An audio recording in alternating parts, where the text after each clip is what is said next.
Howdy everybody, and welcome back to another week of resilience growing. We're going to take a little turn from the microgreen side of things and move on to the hydroponic part of the program. So I'll get together a little list of everything you need and we'll get started.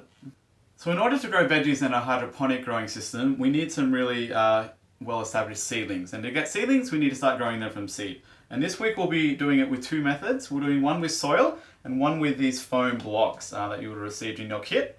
Now there's advantages and disadvantages to both. The advantages to the soil is it's like obviously naturally occurring. You can compost it or recycle it at the end, but there can be issues with germination in terms of you can sometimes get soil into the hydroponic system and you've got to keep that clean. The advantages to the foam blocks is they're basically sterile, and so there's much less chance of getting pathogens into the growing process, whereas the soil you can introduce pathogens unnecessarily. But the downside of the foam, obviously it's not really a renewable resource, you can't really recycle it. So like with anything in farming and growing, there's always sort of pros and cons to either, and we just wanted to show you both while we do this. So what we need for this week is pretty simple. You need to grab one of the foam blocks, and they have these little cavities in there, which I'll show you a bit more later. You'll need to grab what we call the mini trays, with these little mini slotted trays. You'll also need one of the half slotted trays. Now we used one of these to seed the peas previously, so you should have one of these left behind as well, and one of the full size slotted trays as well. And I'll show you the final setup that we'll be doing later, but just grab one of the full size slotted trays. You also need the chard seeds, which will be labeled in your kits. Now chard is almost like a spinach variety. It's really quick to grow, which is why we've chosen to use it first up. The one thing that's not in your kit is some seed raising mix. So you need to pop down to your local nursery and grab some seed raising mix. It's very important that it's seed raising mix and not just potting mix, because the seed raising mix is quite fine and it has been sifted through. You need that soil quality to be very fine so there's no large objects in there that interfere with the germination process. So once you've got all these things, come back and see me and we'll get started. So we'll begin with the foam block seeding, mainly because I don't want to get my hands dirty yet and get it all into the blocks. So really simple, just start with one of the foam blocks and grab one of your chard seeds and we'll go to the close-up and have a look. So if you pull the blocks apart, you'll see here there's this nice little cocoon or cavity inside each of these cubes, and that's where the seed is going to live. So grab your little seed and just pop it into the cavity. Now you want it to go down far enough so that when you relax the foam, it sort of naturally closes over the seed. Now in each of these blocks there is 6 little cavities, so I want you to put a seed in each. And just pop them in really nice and easy. Just peel it back, put it in, and what you're looking for is at the end, when there's no pressure on it, you can't really see the seeds, but they are in there. They're sort of just covered over there by the foam. So now that you've seeded the 6 chard seeds into the foam block, we're ready to continue with the germination process, which is to mist the block. Now this is very similar to how we do it with the seeds that we put onto the soaked hemp trays. So just grab your misting bottle and go over the foam block. Now being foam, it's going to be very good at absorbing water, which is what we want. So go over a few times and then just have a little press with your hands and you should feel the block is soaked all the way through. And same rules with this one, we don't want the block totally saturated and the seeds like soaking or drowning in water. We just want a nice even moisture throughout the block. Now we're only using one block for now because we will be seeding other types of seeds in future lessons into these foam blocks. And with the mix of soil and the seed, we only have 9 spots in the hydroponic growing system. So we want to try some that have been germinated from the foam blocks and some that have been germinated from soil. And we want to see what works best in your system, in your environment. So just for now, 6 seeds into one foam block, and I'll move on to showing you how to do the soil seeding. So to seed our chard in the soil, again, very simple. You'll need to start with one of these half slotted trays and your seed raising mix. Now with the slotted trays, what I want to show you here is on the close-up, you'll see this little ridge here along the top lip. That's the point we want the soil to go up to. So you don't want it to be too low and you don't want it to be right to the top edge here. So just this first little indent, that's the point we'll be filling our soil up to. So with that, grab a shovel, grab a cup, use your hands. I prefer to use my hands, but because I'm doing all the filming, I want to try and keep clean. So I'm going to just grab a little cup. And what you can do when you are putting this seed raising mix through, give it a little bit of a shake as you sprinkle it in. That'll help break up any clumps as well. The seed raising mix is important because hopefully the manufacturing end, they actually have filtered out a lot of the large little wood chips and rocks and other debris that can get into some of your more common potting mixes. So make sure it is a seed raising mix. And this little step here will help kind of break it up a little bit more as well.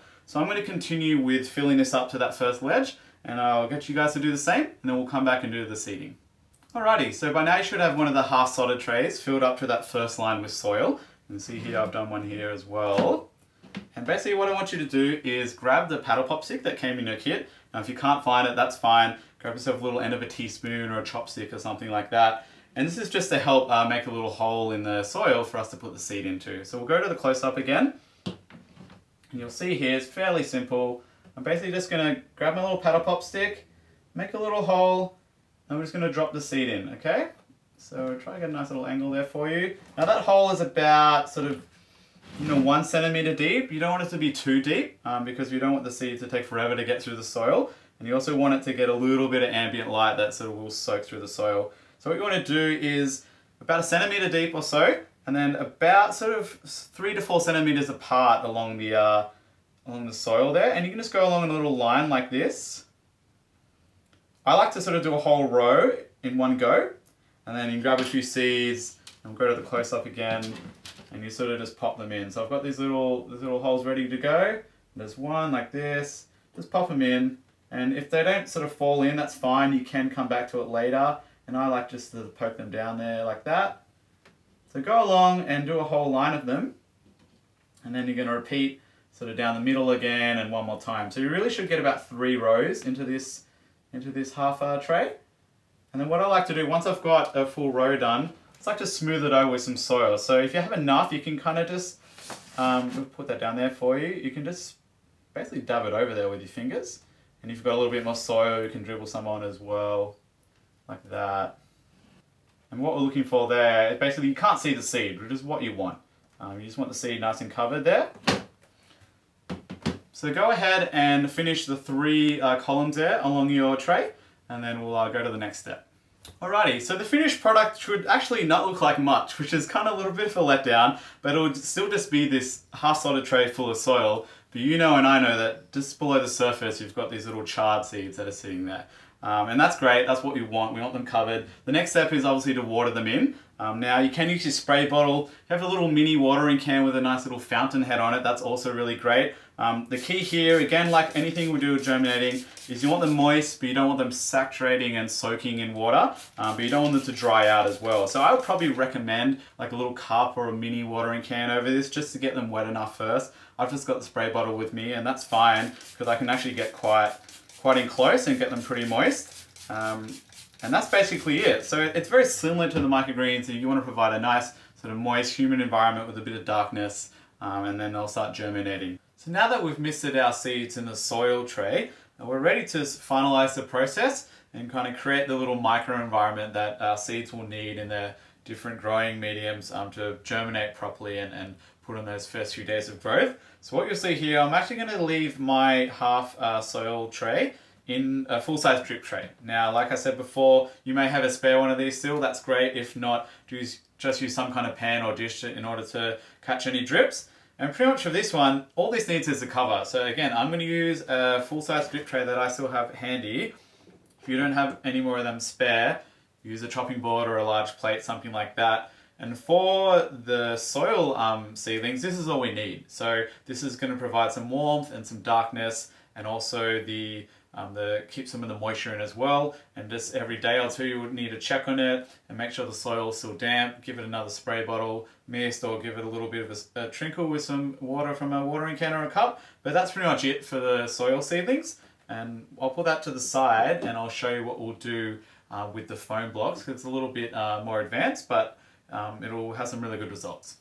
So back over to the foam cubes, and you'll see here through the magic of television, I've retrieved the half tray of peas that we seeded previously, and I'll show you in the close-up here. We've just got a full slotted tray here. The half tray fits just great there, and then the mini trays with the foam cube sit alongside there. Now this is a really good setup to put in the top of your fish tank. So as you're cycling them, you've got the heater running, so the water's nice and warm, and that will create a humid environment. There'll be some evaporation from that, so that will keep the bottom of the tray nice and warm and nice and moist, which is perfect for germination. And as you can see here, the peas, you'll have the light on top of the tank, so the peas will grow using that light source. And for the foam cubes, you just want to cover them while they're still germinating, which will be sort of that 3 to 5 day mark. Now, obviously the full size tray is too big for that, because we don't want to cover the peas after they've already germinated, and it's not going to sit like that. So just grab yourself, again, like a little thin chopping board or some kind of lid from something around in the house, just to cover the foam blocks, to give those seeds some sort of darkness to germinate for the next few days. And then once they have germinated and you see the leaf coming up through the cube, you can actually take the cover off, and both of these can sit side by side on top of your fish tank, with the grow light and with the humidity and the moisture. It's going to be a perfect environment to encourage the nice, healthy, strong growth from your hydroponic seedlings, and as well as having the peas grow alongside. It's a nice little combo there, and a little best of both worlds there. So there we have it, the end of our first lesson on hydroponics. You should have a nice little setup like this now, with a bunch of chard seeds all seeded and planted and ready to hopefully grow into strong little seedlings. We'll take you through how to care for them in the next few weeks. But for now, keep them warm, keep them moist, keep a little lid on them, and they should be growing nice and happy and strong in a few days' time. Really great to have you again this week. Until next time, happy growing. This is Farm Luke saying we'll see you on the farm soon.